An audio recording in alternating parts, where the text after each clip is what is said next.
Yang pertama yang ingin kami sampaikan, kami atas nama Menteri ATR BPN, otoritas dan pimpinan tertinggi di dalam Kementerian ATR BPN, menyampaikan apresiasi dan rasa terima kasih sekali kepada publik, kepada netizen, kepada masyarakat umum yang telah memanfaatkan aplikasi Bumi untuk melakukan cross-check dan memfungsikan Bumi untuk mengecek tentang sistem informasi pertanahan. Kami melakukan apresiasi dan kami melakukan terima kasih. Ini menandakan bahwa aplikasi Bumi yang kami siapkan, yang kami adakan, memang benar-benar mempunyai tingkat kemanfaatan yang tinggi dan bisa diakses semua pihak serta transparan, tidak ada yang ditutupi, dan itu juga menjadi bagian dari salah satu kontrol sosial masyarakat, sehingga tidak ada yang bisa keluar dan ada informasi yang ditutupi dari aplikasi Bumi itu tentang keberadaan sertifikat maupun informasi pertanahan lainnya melalui aplikasi tersebut. Poin kedua yang ingin kami sampaikan, kami mengakui atau kami membenarkan ada sertifikat yang berseliweran di kawasan pagar laut sebagaimana yang muncul di banyak sosmed tersebut. Jumlahnya 263 bidang dalam bentuk SHGB atas nama PT Intan Agung Makmur sebanyak 234 bidang, dan atas nama PT Cahaya Inti Sentosa sebanyak 20 bidang.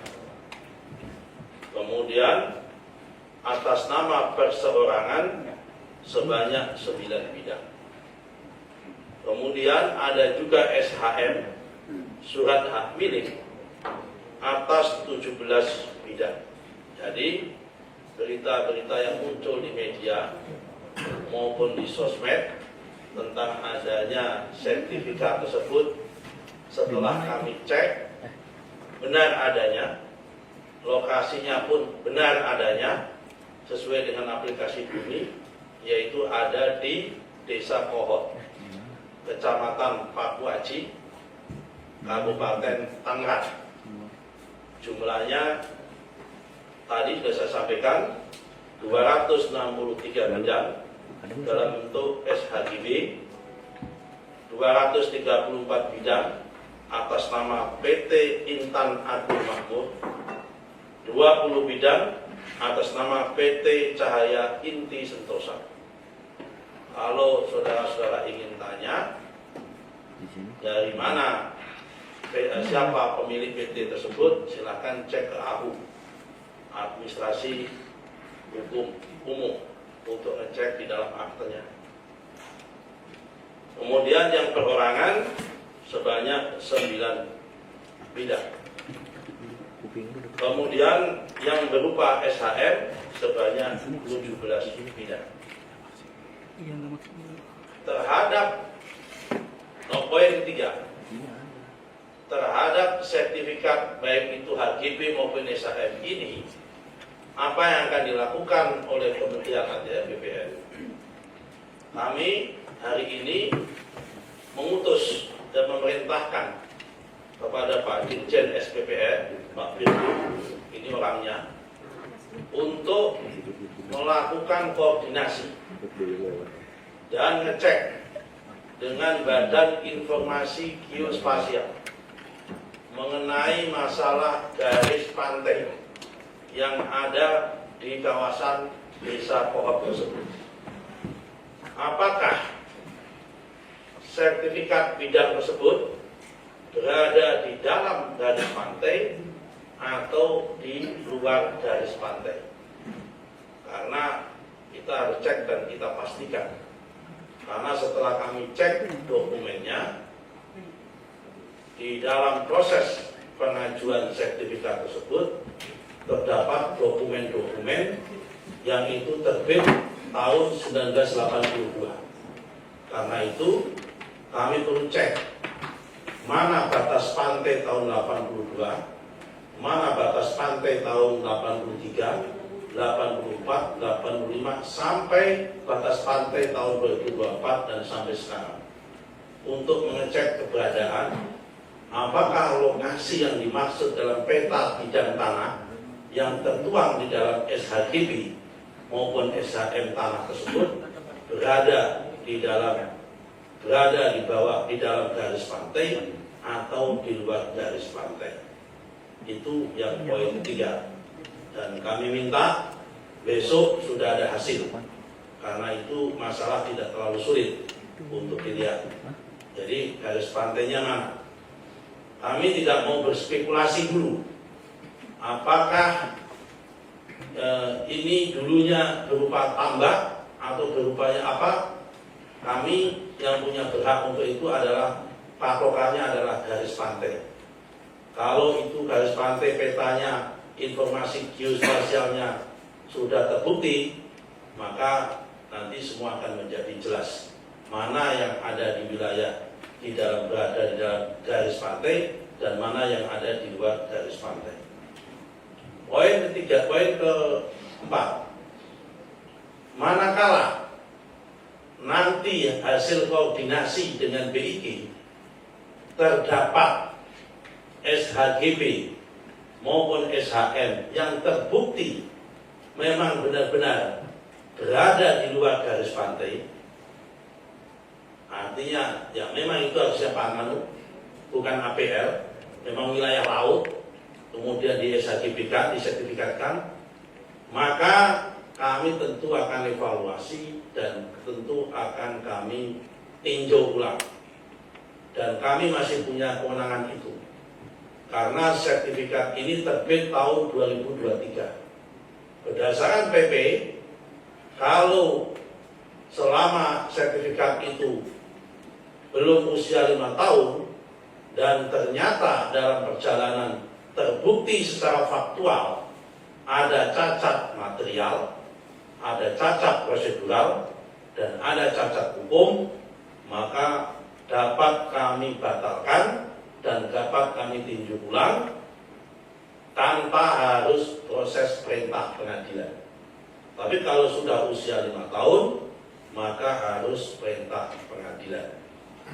Poin yang kelima, terhadap pihak-pihak yang terlibat dan terkait dalam proses penerbitan sertifikat tersebut, manakala nanti terbukti berada di luar garis pantai dan manakala terbukti tidak compliant, manakala terbukti tidak sesuai dengan prosedur, dan manakala terbukti tidak sesuai dengan aturan yang berlaku, kami akan tindak sesuai dengan aturan yang perundang-undangan yang ada.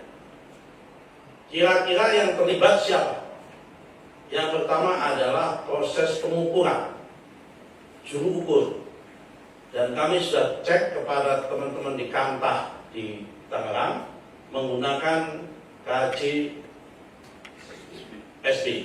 kantor jasa survei berlisensi, berarti pihak swasta. Terhadap KJSB-nya, kami sudah mintakan perintah kepada Pak Virgo selaku yang menangani Dirjen SPPN untuk memanggil, dan kalau terbukti tidak prosedur, kami minta untuk di blacklist, kalau perlu merekomendasikan supaya izinnya dicabut. Kemudian setelah ada juru ukur dari KJSB butuh pengesahan. Karena itu pihak kepala seksi pengukuran dan survei yang ada di dalam Kantah Kabupaten Tangerang juga harus bisa kita mintai pertanggungjawabannya. Nomor 3, kepala seksi pendaftaran dan penetapan hak dan pendaftaran tanah juga akan kita mintai keterangan dan untuk kita tindak sesuai dengan aturan perundang-undangan yang berlaku. Selanjutnya adalah kepala kantor di Tangerang. tapi yang bersangkutan sudah pensiun. Juga akan kita ambil dan akan kita lihat apakah yang bersangkutan terlibat itu atau tidak. Karena itu kami atas nama Menteri ATR BPN mohon maaf atas kegaduhan yang terjadi kepada publik, dan kami akan tuntaskan masalah ini seterang-terangnya, setransparan-transparannya. Tidak ada yang kami tutupi, karena memang fungsi daripada aplikasi Bumi adalah untuk transparansi, siapapun bisa mengakses, dan ini bukti bahwa kita siap dikritik dan siap dikoreksi oleh siapapun, oleh masyarakat. Kalau memang terjadi ada kesalahan akan kita koreksi. Dan ini menunjukkan dengan adanya aplikasi Bumi, pihak-pihak pejabat kami maupun petugas kami di lapangan tidak bisa serta-merta akan berbuat semena-mena, karena kalau berbuat semena-mena publik pasti akan tahu dan publik akan bisa mengendorse itu semua. Saya kira ini penjelasan resmi dari kami. Saya kira sudah cukup. Tidak akan kami buka tanya jawab supaya tidak melebar kemana-mana. Kasih kesempatan kami untuk bekerja. Insya Allah dalam waktu singkat kami akan bisa kasih keterangan yang lebih detail dan lebih jelas lagi. Saya kira apa yang saya sampaikan pada kesempatan ini sudah cukup detail. Poin kedua, terhadap berita yang muncul di media tentang seakan-akan bahwa sertifikat atau yang muncul itu di atas laut atas nama PT Kapuk Niaga Indah, itu tidak betul. Karena kalau ini yang muncul di media kan, ya, betul, itu bukan di Kohot, tapi ini di Jakarta Utara. Kohot itu Tangerang, ya kan? Ini itu satu hal, ini lain. Kalau yang ini sudah sesuai dengan prosedur, karena ini adalah sertifikat yang di Amal Muara terbit tahun 2017. Ini adalah sertifikat dalam bentuk SHGB atas nama PT Kapuk Niaga Indah, yang ini terbit di atas HPL, dan itu tanah hasil reklamasi. Karena tanah hasil reklamasi, HPL-nya atas nama Pemda DKI, SHGB-nya atas nama mereka yang melakukan reklamasi. Jadi kalau ini prosedur, kami sampaikan apa adanya. Tapi kalau terhadap yang tadi, poin pertama tadi, sudah kami jelaskan secara lengkap dan secara detail. Saya kira penjelasan kami cukup, supaya tidak simpang siur, supaya jelas, ya kan? Nanti kami akan lakukan tindakan-tindakan, dan akan kita lakukan pengecekan-pengecekan sesuai dengan peraturan perundang-undangan yang berlaku. Demikian, Assalamualaikum warahmatullahi wabarakatuh.